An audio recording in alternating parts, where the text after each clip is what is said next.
Alright, so I just wanted to give you guys an update on this aquarium. Haven't been here in a while, so let's just do a quick update.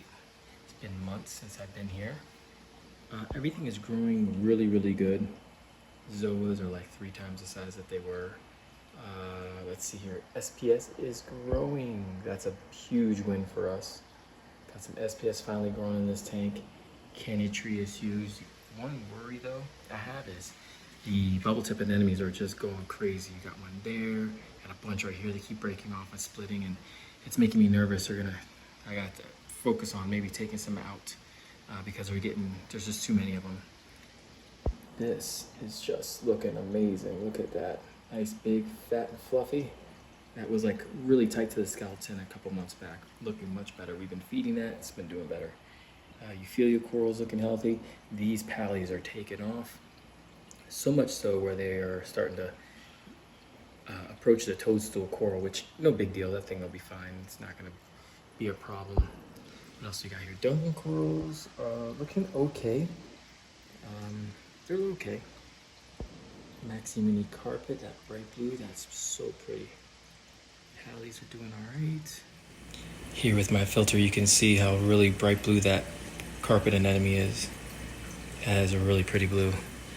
And then over here, some more pallies and some zoas.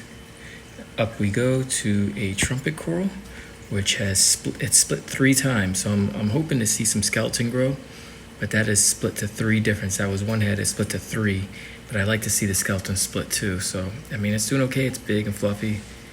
Chalice corals starting to encrust onto the plug and even come off the plug, so that's really cool. Gotta watch this anemone because we don't want it to get anywhere close to that chalice coral. So that's this side. Let's go ahead and check out the other side. All right, approaching it from a different angle, we got the zoas looking alright. They looking alright. They're growing. You can see it's got some nice growth over there. Got some growth down here. And what else we got here? Oh, we even got a little bit of a frag down there in the sand. Red mushroom, discosomas looking healthy. Acans look amazing. Look at those. I love it. But again, gotta be mindful of these anemones. We cannot let them get out of control because all it takes is one of them to move, hit that acan, and the acan's not gonna be happy. And there's our anemone crab. Look at him hanging out. He must be loving life because he's got a ton of anemones to kind of bounce to. The clownfish has not taken to an anemone. Maybe if we get him a partner, he will decide to. Nice encrusting on this one right here. Again, SPS are doing good in this tank. You can see the bright green there. That's a new growth. Pallies are just going nuts. Mushrooms look good. So I'm really happy. Oh. Let's look at this monopora. I forget what kind that is, but it's growing, and that's a good sign. We just need a little bit better color on there.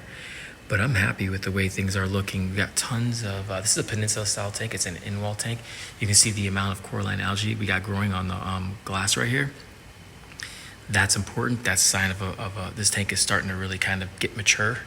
I think the biggest problem we're facing now is obviously be able to contain the anemones and the vermitid snails. Now I've been trying a flake food that has a dewormer in it, but because I haven't been here in 2 months, that hasn't been put in this tank. So we still have vermitid snails all over this tank, and they're still putting out their little slime, whatever that is, little slime web I call it.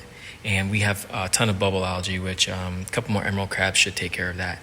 But what I wanted to say was that the vermitids don't seem to be bothering the corals so much right now. So I'm not going to over-focus on it. And I think we get more coral in here, and hopefully they can battle the vermitids and maybe kick their butts and change the tide. But definitely more coral in this tank, I think. But it looks beautiful. I love the fact that it's in the wall. Look at that, like a TV, like a flat screen TV. Beautiful. Really love the way this tank is coming along, and I think we need more fish, more coral. What do you guys think? Put it down in the comments. I'd love to hear what you guys think would be a good addition to this tank, because I want to get rid of some of these anemones and put some cool stuff in here. Yes, let me know. And also, this wall is not going to be left clean. We're going to let the coralline algae grow on there. We want this covered. So what would be good to put here once that coralline's on there, to attach onto there? What would be a good coral to put there? That's kind of a safe zone. You'd be safe from the anemone. So maybe some type of SPS or an encrusting coral would be kind of cool. Let me know down in the comments, because I think that's a good real estate available to put something that's a little bit more sensitive and that can't deal with, coral battles or anything like that. But I think it'd be cool to have that fully, like when you're looking in here, you can see through and you can see from that side, but then you have the overflow here, and then to here, have that covered with coral. It would look badass. Let me know what you guys think. Beautiful scape, beautiful tank. Love it. All right, on to the next one. All right, so here's an aquarium that I'm really proud of and the way it's progressing. This is a corner, I think 55-gallon aquarium. And we just put some new additions in here. We put Space Invader Pectinia, which looks amazing. It's big, it's fluffy, just like you want to see a Space Invader to look. We added another light to this aquarium, another AI prime, so it's got 2 AI primes on it. And ever since we did that, corals have just been going crazy. See that blue plating sponge? Great addition to a tank. I highly recommend the blue plating sponge.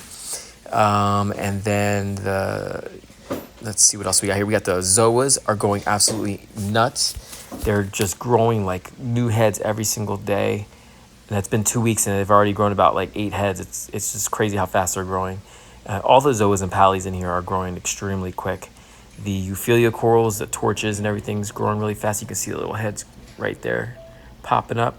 Palli grandis is just like, before we added the new light, these things were just barely hanging on. Now they're just going crazy. These over here in the corner doing the same thing, and the colors on them are so much better because the spread is more even now. So more of the corals, especially the lower corals, are getting more light.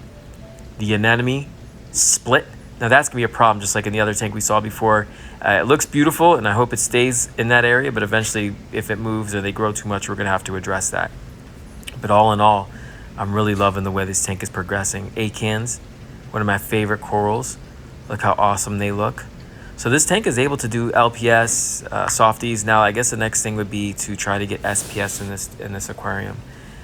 I don't know how much room we have left though, to tell you the truth. We're pretty much full. But look at that. Look at that system. That is a beautiful, simplistic system. Like that is a really nice reef tank right there. And it doesn't have all the bells and whistles, but it's still great. Look at this. This is crazy. You got a maroon clownfish and an ocellaris clownfish, both sharing this anemone. That's so crazy to me. Like these are 2 different species of clownfish. But look, if they can get along and they can make it work, can't we all? It's corny, but it's true in a lot of ways. All right, thank you guys so much for watching. I will see you on the next video. Say bye to these clownfish. Bye, buddies. I'll see you in 2 weeks.